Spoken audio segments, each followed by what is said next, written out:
হাম পরিস্থিতির আরো খবর জানাতে চাই আপনাদের। সাভার থেকে যোগ দিচ্ছেন সহকর্মী অপু হাব। অপু, সাভারের হাম পরিস্থিতি জানাবেন। ডিজাইন, এলিগেন্স, বিউটি, সেরা পণ্য সবার জন্য। জেভিকো।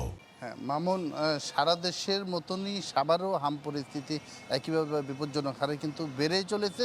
তবে সাভার এবং ধামরাই উপজেলায় যেহেতু টিকা কার্যক্রম করা হয়েছে, এই জন্য আমরা যেটা জানতে পেরেছি মাঠের অবস্থা যদি বলি কিছুটা হলেও এই নিয়ন্ত্রণের দিকে যাচ্ছে বা কিছুটা কমেছে, এমনটি কিন্তু স্বাস্থ্য বিভাগ বা স্থানীয় যে স্বাস্থ্য কর্মীরা রয়েছেন তাদের কাছ থেকে পাওয়া তথ্য অনুসারে বলা যায়।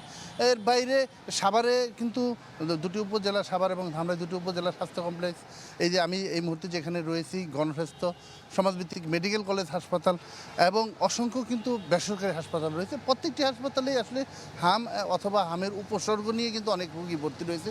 প্রত্যেকটি হাসপাতালেই যদিও সঠিক পরিসংখ্যান নাই যে এই মুহূর্তে কতজন রোগী সর্বমোট ভর্তি রয়েছে সরকারি পর্যায়ে, কিন্তু প্রত্যেকটি হাসপাতালে আমি খবর নিয়েছি 2 জন 5 জন বা 7 জন, যেমন এই হাসপাতালেও কিন্তু বেশ কয়েকজন, গতকাল পর্যন্ত কিন্তু 12 জনের মতন রোগী ভর্তি ছিল। এবং এইখানে যেটি হয় যে যদি রোগীদের যদি আশঙ্কাজনক বা কোনো প্রকার উদ্বেগের কারণ হয় বা রোগী যদি গুরুতর হয় সেক্ষেত্রে কিন্তু ঢাকাতে পাঠিয়ে দেওয়া হয়। এমন রোগীও বিভিন্ন হাসপাতাল থেকে কিন্তু বেশ কয়েকজনকেই পাঠানো হয়েছে, গত কয়েকদিনও পাঠানো হয়েছে।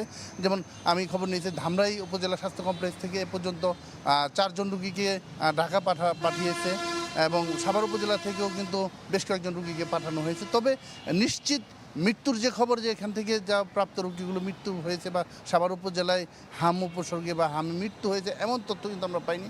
আর যেহেতু এখানে দেশের বিভিন্ন প্রান্ত থেকে অনেক মানুষ বসবাস করে এবং তাদের পরিসংখ্যান, সঠিক পরিসংখ্যান এখানে জানা যায় না এবং বেসরকারি পর্যায়ে বেশিরভাগ রোগী কিন্তু বেসরকারি পর্যায়ে চিকিৎসা করে, এজন্য সঠিক তথ্য এখানে নেই। এবং সাভার উপজেলা পর্যায়ে যদি বলি উপজেলা পর্যায়ে রাখা হয় না, জেলা পর্যায়ে যে তথ্য রাখা হয় সেটি আবার ঢাকার পুরো ঢাকার সহ হিসাব করা। এই জন্য স্পেসিফিক যদি সাভারের তথ্য বলতে চাই সেটি বলে দেন। তবে জাতীয় পর্যায়ে যেটি অবস্থা, সারা দেশের যে অবস্থা এর ব্যতিক্রম কিন্তু সাভারের ক্ষেত্র নয়। তবে এই যেহেতু টিকা কার্য আমি যে বলতে পারি যে সাভার এবং ধামরাই উপজেলার যে টিকা কার্যক্রম এটি উপজেলা কমপ্লেক্স থেকে যেটি জানানো হয়েছে শতভাগ কিন্তু হামরুবেলের যে টিকা সেটি সম্পন্ন হয়েছে এবং এই জন্য কিন্তু এর ফলাফল পেতে শুরু করছে স্থানীয় যে বাসিন্দারা রয়েছে। মামুন, ধন্যবাদ আপনাকে। সাভারের হাম পরিস্থিতি জানাচ্ছিলেন সহকর্মী অপু হাব।